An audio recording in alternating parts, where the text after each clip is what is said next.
சென்ற வருடம் நடைபெற்ற ஜெனீவா கூட்டத்திலே எடுத்துக்கொண்ட தீர்மானம் எந்த வகையிலே நடைமுறைப்படுத்தப்பட்டு வருகின்றது என்பது சம்பந்தமாக அறிந்து கொள்வதற்காகவும் அதனால் ஏற்படும் நன்மை தீமைகளை அறிந்து கொள்வதற்காகவும் வந்திருந்தார்.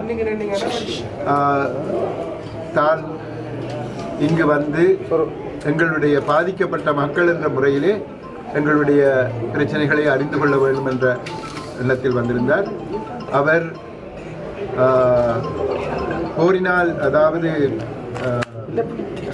சிறையில் இருப்பவர்கள் சம்பந்தமாகவும், காணாமல் போனவர்கள் சம்பந்தமாகவும், காணிகளை பறிகொடுத்தவர்கள் சம்பந்தமாகவும் பலரையும் இன்று சந்திக்க அவர் நடவடிக்கைகள் எடுத்திருந்தார். அவருடன் வந்த இன்னும் ஒரு அலுவலர் அவர்களுடன் பேசிக் கொண்டிருந்த போதுதான் அவர் எங்களுடன் இங்கு பேசிக் கொண்டிருந்தார்.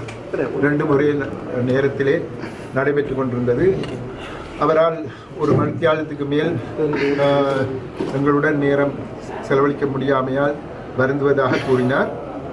என்றாலும் எங்களுடைய மக்கள் சம்பந்தமாக பலவிதமான பிரச்சனைகளை நாம் அவருக்கு எடுத்து கூறினோம். அவற்றை அவர் தெரிந்து கொண்டார். அவருக்கும் பல விடயங்கள் தெரியும்.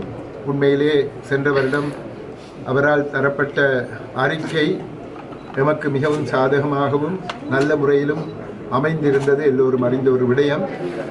ஆகவே அவர் இது சம்பந்தமாக பலதையும் அறிந்து கொண்டார், தெரிந்து கொண்டார். ஒரு விடயத்தை அவர் குறிப்பிட்டிருந்தார். அது ஒருவேளை சிறையிலே வாடும் எங்களுடைய பிள்ளைகளுக்கு தெரியப்படுத்த வேண்டி இருக்கின்றது. தற்காலத்திலே அம்னஸ்டிக்கு பொது மன்னிப்பு கொடுப்பது சம்பந்தமாக உலக அரசாங்கங்கள் அல்லது சர்வதேச சமூகம் அவ்வளவு அதனை சரியென்று ஏற்றுக்கொள்ளவில்லை என்றும், சிரியாவிலே அவ்வாறான பொது மன்னிப்பு கொடுப்பது தவறு என்று தான் குறிப்பிட்டதையும் எடுத்து கூறினார்.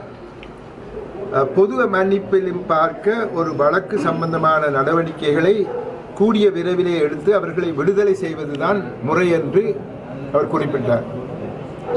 இது அதாவது எங்களுடைய சிறையில் வாடும்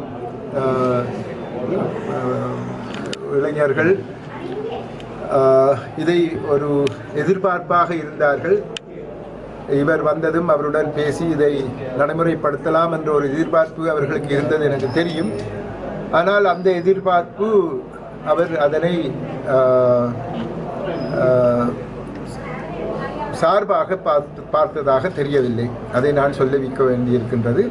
ஆனால் அவருக்கு நான் கூறினேன், அப்படியானால் நீங்கள் அவ்வாறான ஒரு மனோநிலையில் இருப்பதாக இருந்தால் நீங்கள் அரசாங்கத்திற்கு எந்த வகையிலாவது இதனை விரைவிலே வழக்கை நடத்தி முடிக்க நடவடிக்கைகளை எடுக்க வேண்டும் என்பதை கூற வேண்டும் என்பதை அதில் அவர் கண்ணும் கருத்துமாக இருப்பார் என்று நம்புகின்றேன்.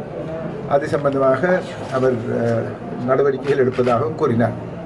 ஆகவே இன்றைய காலகட்டத்திலே பலவிதமான பிரச்சனைகள் இருந்தாலும் எங்களுக்கு வடக்கும் தெற்கும் சேர்ந்து நடவடிக்கைகளை எடுத்து இந்த பிரச்சனைகளுக்கு அப்பால் சென்று பாதிக்கப்பட்ட மக்களுக்கு நன்மைகளை தரக்கூடிய விதத்திலே நாங்கள் நடந்து கொள்ள வேண்டும் என்றும், பாதிக்கப்பட்ட மக்களினுடைய நலன்தான் முக்கியம் என்றும் அதனை மிகவும் ஆணித்தரமாக எடுத்து கூறினார். அதைவிட எங்களுக்கு தெரிந்த சகல பெயர்கள் எல்லாவற்றையும் நாங்கள் சுமார் 4000 பேர் அந்த ரிப்போர்ட் எல்லாம் கொடுத்திருக்கிறேன், அவருக்கு கையளித்திருக்கின்றேன்.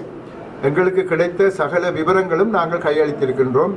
இத்தனை பேர் இந்த இடங்களிலே இருந்து அவர்கள் காணாமல் போனார்கள், இது சம்பந்தமாக என்ன நடந்தது எங்களுக்கு தெரியாது, இது சம்பந்தமாக நடவடிக்கைகள் எடுக்க வேண்டும் என்ற சகல விவரங்களையும் நான் கையளித்திருக்கின்றேன்.